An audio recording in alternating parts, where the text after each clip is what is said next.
ನಮಸ್ತೆ.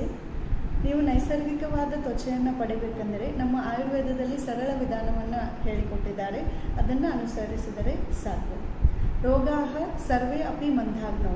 ಹೀಗೆಂದರೆ ನಮ್ಮ ರೋಗಗಳಿಗೆ ಮೂಲ ಕಾರಣ ನಮ್ಮ ಅಗ್ನಿ ಅಂತ ಹೇಳಿದರೆ ಜೀರ್ಣಕ್ರಿಯೆ ಸರಿಯಾಗಿ ಇಲ್ಲದೇ ಇರೋದ್ರಿಂದ ತುಂಬ ರೋಗಗಳು ಉಂಟಾಗುತ್ತವೆ.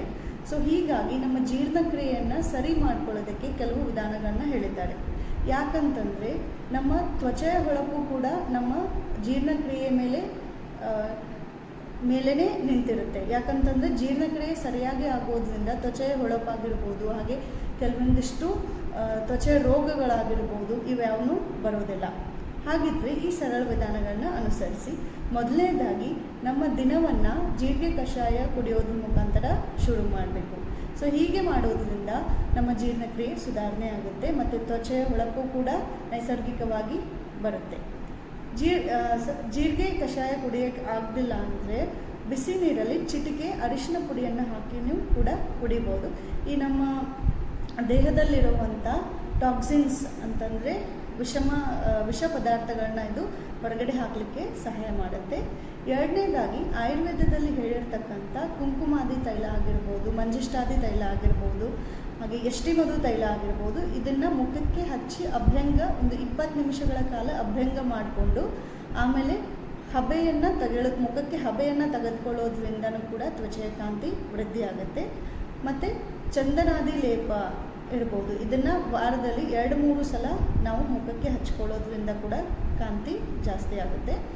ಆಮೇಲೆ ಯಾರಿಗೆ ಭಂಗ್ ಅಂತ ಹೇಳ್ತೀವಿ, ಹೈಪರ್ ಪಿಗ್ಮೆಂಟೇಷನ್ ಅಂತ ಹೇಳ್ತೀವಿ, ಭಂಗು, ಅದು ಆ ಕಾಯಿಲೆಯಲ್ಲೂ ಕೂಡ ನಾವು ಈ ಜಾಜಿಕಾಯಿ ಅಂತ ಏನು ಹೇಳ್ತೀವಿ, ಆ ಜಾಜಿಕಾಯನ್ನು ತೆಗೆದುಬಿಟ್ಟು ಅದರ ಒಂದು ಪೇಸ್ಟನ್ನು ಅಥವಾ ಕಲ್ಕ ಅಂತ ಏನು ಹೇಳ್ತೀವಿ, ಅದನ್ನು ಮುಖಕ್ಕೆ ಹಚ್ಕೊಳ್ಳೋದ್ರಿಂದ ಕೂಡ ಕಲೆ ಕಡಿಮೆ ಆಗುತ್ತೆ.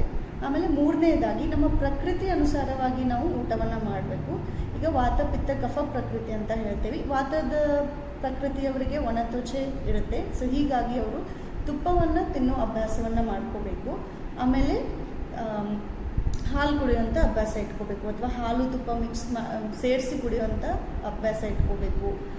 ಆಮೇಲೆ ಮತ್ತು ದಿನ ಎಣ್ಣೆ ಹಚ್ಚಿ ಸ್ನಾನ ಮಾಡುವಂತಹ ಅಭ್ಯಾಸ ಕೂಡ ಇಟ್ಕೋಬೇಕು. ಹೀಗೆ ಮಾಡೋದ್ರಿಂದ ವಾತ ವೃದ್ಧಿ ಆಗೋದಿಲ್ಲ.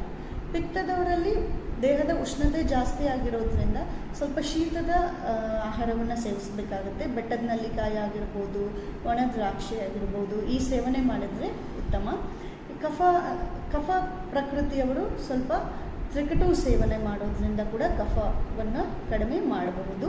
ನಾಲ್ಕನೇದಾಗಿ ಹೊರಗಡೆ ಊಟ ಆಗಿರ್ಬೋದು, ಈ ಜಂಕ್ ಫುಡ್ಸ್ ಅಂತ ಏನು ಹೇಳ್ತೀವಿ, ಸೊ ಇವನ್ನ ಕರಿದ ಆಹಾರ ಆಗಿರ್ಬೋದು, ಸ್ವಲ್ಪ ಖಾರ, ಉಪ್ಪು, ಹುಳಿ, ಈ ಆಹಾರಗಳನ್ನ ಕೂಡ ಸ್ವಲ್ಪ ಕಡಿಮೆ ತಿನ್ನೋದ್ರಿಂದ ನಮ್ಮ ತ್ವಚೆಯನ್ನು ಶುದ್ಧವಾಗಿ ಇಟ್ಕೋಬೋದು. ಹೀಗೆ ಮಾಹಿತಿ ಬೇಕಾದಲ್ಲಿ ನಮ್ಮ ಪೇಜನ್ನು ಸಬ್ಸ್ಕ್ರೈಬ್ ಮಾಡಿ ಫಾಲೋ ಮಾಡಿ. ಧನ್ಯವಾದಗಳು.